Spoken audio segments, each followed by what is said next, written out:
Michael မျိုးရဲ့ညတညမှာရဲဌာန surveillance screen တွေပေါ်မှာထူးဆန်းတဲ့ static noise တစ်ခုပေါ်လာပါတယ်။ဒါပေမဲ့ officer တစ်ယောက်ကအရေးမကြီးဘူးထင်ပြီးလစ်လျူရှုလိုက်တဲ့စက္ကန့်အနည်းငယ်ကြာမှာတော့ alarm ကြီးတက်လာပြီးနာမည်ကြီးဘဏ်တစ်ခုဖောက်ထွင်းခံလိုက်ရကြောင်းရဲတပ်ဖွဲ့သိလိုက်ရပါတယ်။ရဲတွေဟာချက်ချင်းပဲသူတို့ရဲ့ surveillance system Spice ကို activate လုပ်လိုက်တဲ့ရာကမြို့တစ်မြို့လုံးက camera တွေကို scan လုပ်ပြီးတခိုးတွေရဲ့ကားကိုရှာတွေ့သွားတယ်။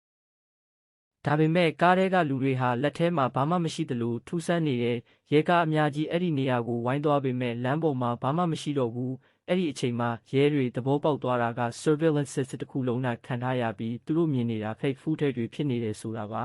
။နောက်နေ့မှာရဲတွေသိလိုက်ရတာကဘဏ်ထဲက vault တစ်ခုတည်းပဲအဖောက်ခံထားရပြီးအဲ့ဒီ vault က crypto billionaire တယောက်ပိုင်တာဖြစ်ပါတယ်။အဲ့ဒီထဲမှာဒေါ်လာတန်း900တန် crypto account password တစ်ဝက်ပါဝင်တဲ့ notebook တစ်အုပ်ရှိနေတယ်။ဒီအဖွဲ့ရဲ့ခေါင်းဆောင်က Long Sheng ဆိုတဲ့ shadow criminal ဖြစ်ပြီး